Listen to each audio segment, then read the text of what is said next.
Olá, nono ano! Tudo bom? Como vocês estão? É um prazer rever vocês. Nós estamos essa semana iniciando a correção do nosso PET volume 4, a primeira semana de atividades da disciplina de língua portuguesa. Parabéns a todos vocês que estão aqui agora.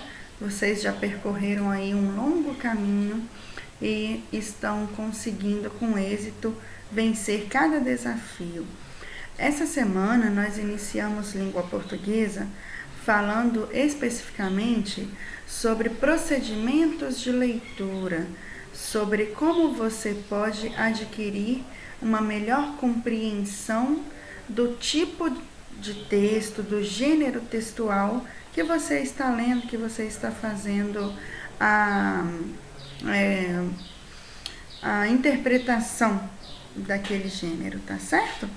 Nós vamos então iniciar aqui com um texto muito interessante.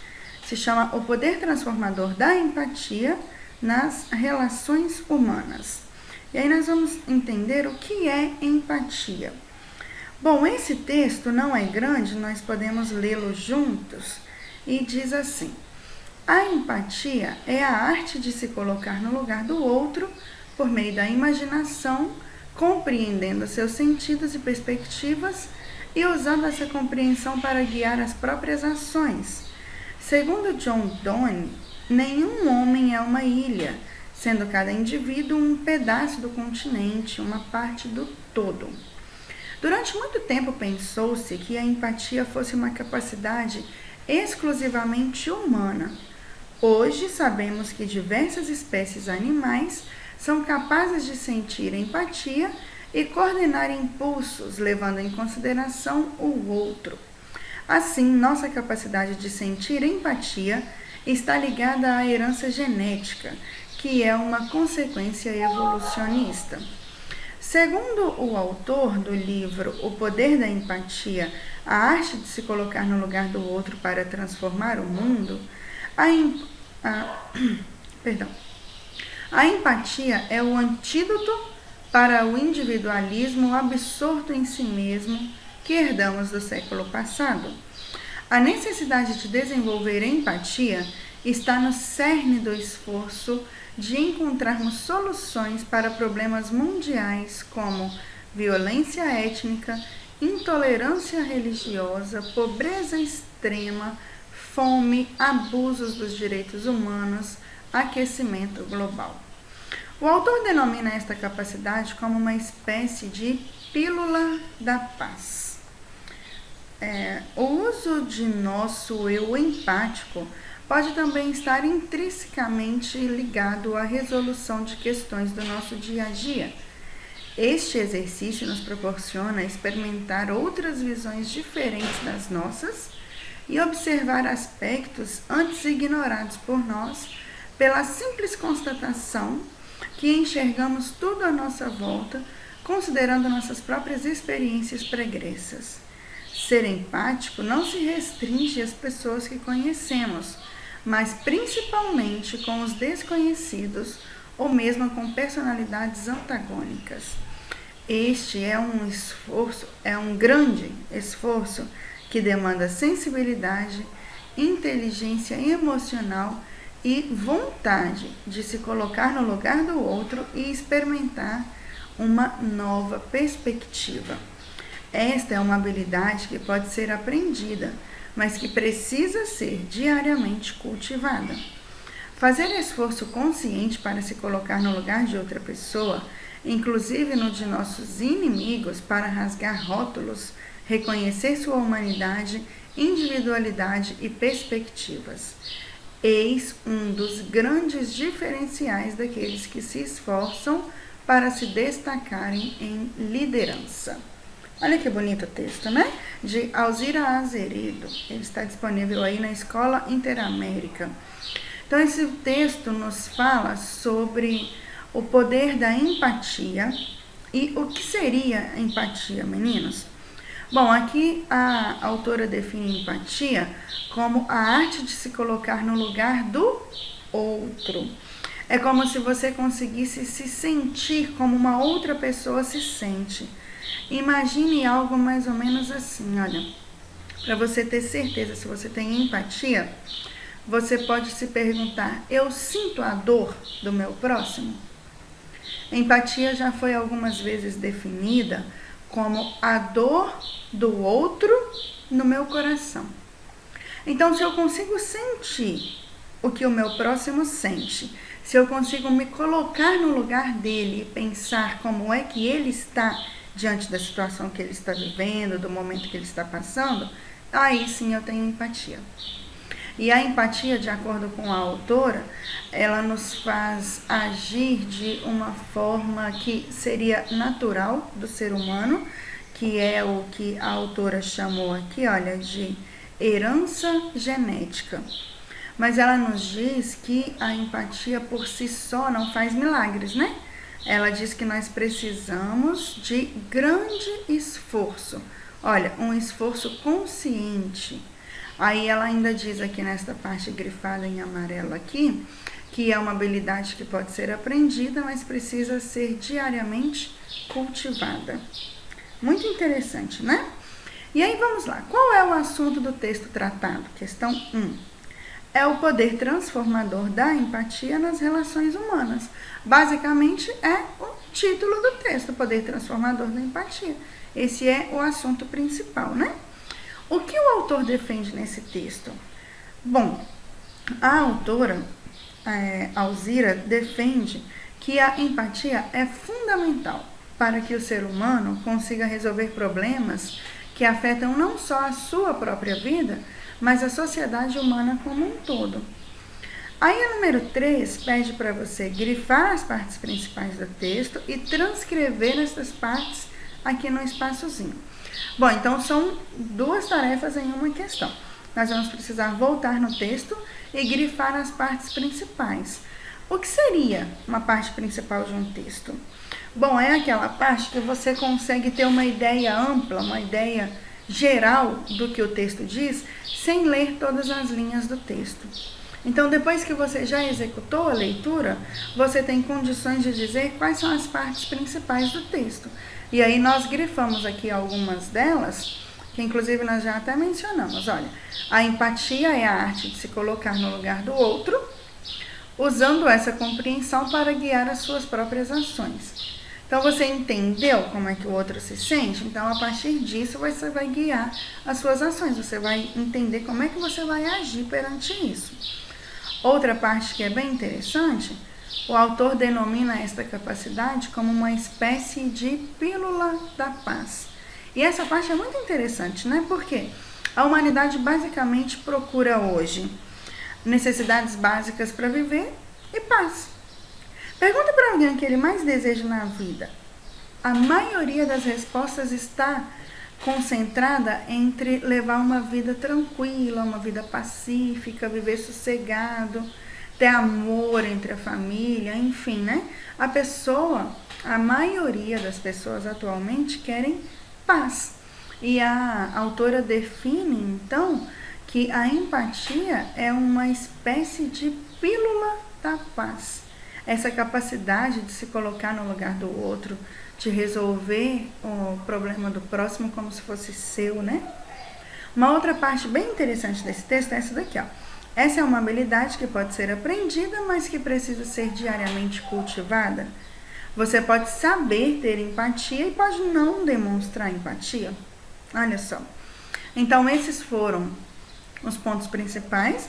Obviamente, você poderá encontrar outros. E aqui está, então, transcritas estas 3 partes aí, esses 3 trechos do texto, tá bom? Número 4, relate uma situação vivida por você, onde houve o uso da empatia por você ou por outra pessoa. Então, essa é uma resposta pessoal. Você vai tentar entender, pensar, né, numa situação que você já viveu e onde você demonstrou empatia ou demonstraram empatia com você. Então, aconteceu comigo a semana passada no mercado. Eu fui comprar algumas frutas e achei tão bonitinho a atitude de um senhor que estava do meu lado comprando também. Eu fui pegar limão lá na prateleira dos limões e aí caiu Eu puxei um, escorregou 3, caiu 3. Acontece que eu tava com uma cestinha, e aí eu tava segurando o limão que eu escolhi, os outros 3 caíram e na outra mão tinha a cesta. Um senhorzinho já de lá pelos seus quase 60 anos, talvez, parou a compra dele, abaixou, pegou os 3 limões que eu tinha deixado cair, voltou lá para a estantezinha, lá para a banca dos limões. Aí eu agradeci e falei, muito obrigada, eu já ia pegar. Ele, não, eu percebi que você está com as mãos atarefadas aí. E pegou, agradeci, ele continuou fazendo as compras dele. Aí eu falei, que gracinha, né? Não sei se vocês já observaram, mas tem gente que quando cai alguma coisa da banca, a pessoa chega a dar um empurrãozinho assim com o pé e joga para baixo da banca. O senhorzinho foi lá, nem era ele que tinha deixado cair, ele foi lá, pegou os 3 limões, devolveu na banca e continuou as compras dele. Então é o uso da empatia, da generosidade, digamos, junto, né? Porque ele viu que eu estava ocupada, com as 2 mãos ocupadas, e aí ele foi lá de prontidão, ajudou sem precisar de pedir. Eu nem tinha visto o senhor ainda ao meu lado. Olha que interessante isso, né? Está nas nossas mãos, e só nas nossas mãos, ser uma pessoa boa, ser uma pessoa empática, demonstrar aí essa qualidade tão bonita de se ver, não é verdade? 5. Qual a importância desse sentimento nas relações entre as pessoas? Bom, se colocar no lugar do outro, né, de outros, pode fortalecer laços de amizade, pode incentivar a cooperação, pode evitar conflitos e, indiretamente, essa ação incentiva que outros ajam da mesma forma. Te garanto que a próxima vez que eu estiver no mercado, se eu ver alguém precisando de ajuda, se eu ver uma mercadoria que caiu com alguém, eu vou estar mais disposta a ajudar porque alguém me ajudou. E é sempre assim. A gente sempre pensa que nós devemos repetir o bem e, infelizmente, inconsciente, muitas pessoas repetem o mal que também passam, né? 6. O que o autor quis dizer com a expressão nenhum homem é uma ilha, sendo cada indivíduo um pedaço do continente, uma parte do todo? Bom, ele quis dizer que ninguém vive só, que nós dependemos sempre de uma sociedade, de pessoas à nossa volta, e que nós devemos pensar como um bem comum a todos. Ou seja, o que seria bom para a minha sociedade? O que seria bom para a minha família como um todo? Nós devemos sempre pensar que nós somos parte de um continente. O que nós fazemos reflete nas pessoas à nossa volta. E uma decisão que nós tomamos pode ser benéfica ou maléfica para quem está ao nosso redor. Nós não somos uma ilha, nós não vivemos isolados, ok? A número 2 agora, nós vamos entrar num outro assunto, que são as redes sociais e sua influência na nossa autoestima. Esse texto nós vamos fazer diferente do outro. Nós vamos pedir, de acordo com aquele nosso velho combinado, de que vocês pausem o vídeo para realizar a leitura e voltem aqui para nós considerarmos juntos, ok? Vamos lá? Voltamos! Ótimo! Então, número 1. Qual o assunto tratado nesse texto? É a influência das redes sociais na autoestima das pessoas. Mais uma vez aí, basicamente o título do texto, né? Transcreva abaixo as palavras-chave do texto. Bom, como é que você vai saber as palavras-chave de um texto? São todas aquelas palavras que sem elas você não consegue compreender o que o texto está dizendo. Então, se uma palavra é usada repetidas vezes, se uma palavra é um contexto que sem ele a frase não faz sentido nenhum, se quando você pensa no texto você já lembra daquela palavra, essas são palavras-chave. Eu separei algumas, é óbvio que você pode ter outras, eu vou até colocar aqui, ó, etc., porque pode existir várias outras que sejam palavras-chave para vocês, tá bom? Redes sociais, vidas perfeitas, novidades, postar, nos deixamos influenciar, todo mundo é feliz, bonito e bem-sucedido e etc. Então essas são palavras que quando a gente pensa no texto, a gente já pensa nessas palavras também, tá bom? Agora a questão 3 pede para você usar dois símbolos, o IP, que é de informações principais, e o IS, que é de informações secundárias. Nós vamos pegar aqui essas 4 afirmações e vamos classificar como principal ou como secundária nesse texto que nós acabamos de ler. Vamos lá? Facebook, Twitter, Instagram e outras redes são ferramentas interessantes. Essa afirmação no texto é uma das principais ou ela é uma informação secundária? Bom, essa pode ser secundária, porque ela não está te trazendo nenhuma informação específica que defenda aquele assunto específico do texto. 1 em cada 3 usuários do Facebook se sente menos satisfeito com sua vida após visitar a rede. Essa é uma informação principal, porque ela está totalmente em harmonia com o tema que o texto está tratando, de que as pessoas que visitam rede social regularmente se sentem insatisfeitas, se sentem com uma autoestima mais vulnerável. Isso acontece porque nossa autoestima pode ser facilmente afetada por fatores externos. Sim, essa também é uma informação principal. Ela está nos mostrando o porquê, o motivo da nossa autoestima está afetada, porque ela pode ser afetada por fatores externos, né? Última, apenas 7% da comunicação depende das palavras.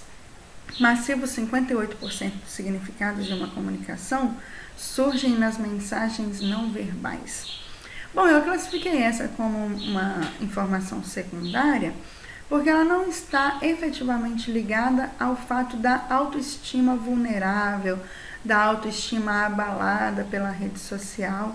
Então essa daqui, ela se encaixa mais como um dado estatístico do texto, ela não é fundamental, não é primária para se entender o que o texto está dizendo. Sem essa afirmação inicial aqui, Facebook, Twitter, Instagram e outras redes sociais são ferramentas interessantes, e sem essa daqui, que apenas 7% da comunicação depende de palavras e tal, sem essas duas frases, nós ainda entenderíamos o sentido do texto. Agora, se nós tirarmos aqui que a nossa autoestima pode ser facilmente afetada por fatores externos e que os usuários do Facebook se sentem menos satisfeitos com sua visita após a rede, já altera aí o sentido, a compreensão lógica dos fatos mencionados no texto, ok? Vamos trabalhar agora com um gráfico, deficientes no Brasil. E aí nós vamos entender aqui que 45,6 milhões de pessoas no Brasil têm algum tipo de deficiência, e aí vai aqui delineando quais são essas deficiências, ok? Quais os elementos apresentados, ou melhor, presentes no texto? Bom, nós temos elementos verbais, que é o quantitativo de pessoas com deficiência no Brasil, aqui ó, 45,6. Nós temos o detalhamento de todas essas deficiências em volta do quadrinho. Nós temos também a fonte, que é o censo de 2010 do IBGE, e o ano da pesquisa. Aí nós temos também alguns elementos não verbais. Quais seriam? O gráfico, esse gráfico aqui redondinho em forma de círculo, é um gráfico circular. Aí nós temos também o mapa do Brasil, que está aqui ó, em segundo plano. E nós temos também os ícones das deficiências, por exemplo, a surdez, deficiência motora, o cego ou a mental. Então, esses são os elementos não verbais, são desenhos, né? Aqui, olha, cabe nós colocarmos também a legenda. Vamos colocá-la aqui, ó, que faltou, né?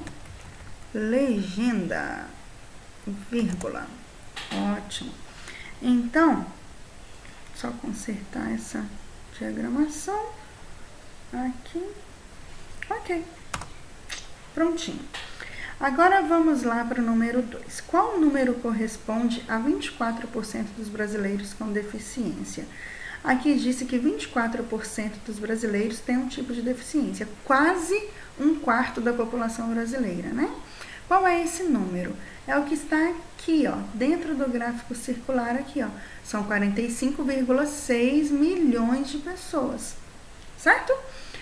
3. Qual a importância do gráfico nesse tipo de texto? Bom, o gráfico serve para fornecer material não verbal para auxiliar o leitor do texto na compreensão e na interpretação dos dados contidos no texto. 4. Qual é a relevância desse tipo de texto para a sociedade no geral?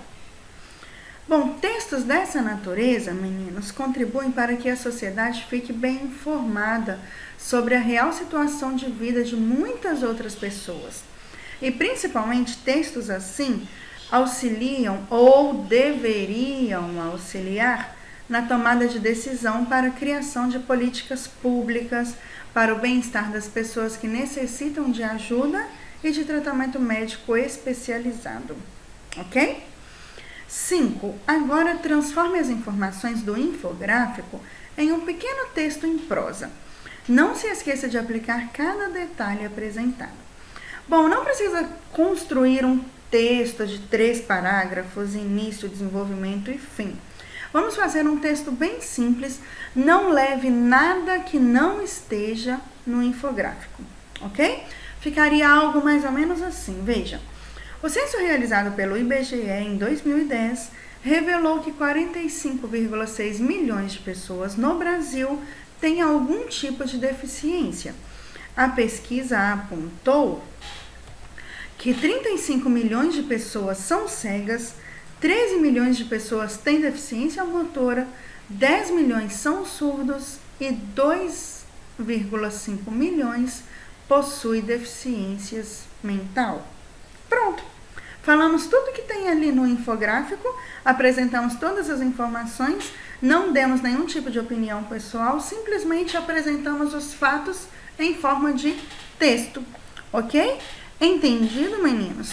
Olha, se ficou alguma dúvida, por gentileza, me procurem. Entrem em contato pelo grupo da nossa sala, entrem em contato no número privado, se vocês assim acharem melhor. Aos que assistem no YouTube, se desejarem fazer algum tipo de contato por e-mail ou ainda pelos comentários, fiquem à vontade. A nossa intenção é realmente ajudá-los a entender e a continuar estudando, passando por todo esse nosso período de isolamento social, tá bom? No mais, fiquem com Deus, um grande abraço para vocês, fiquem bem, cuidem de vocês mesmos e da família de vocês. Até o próximo!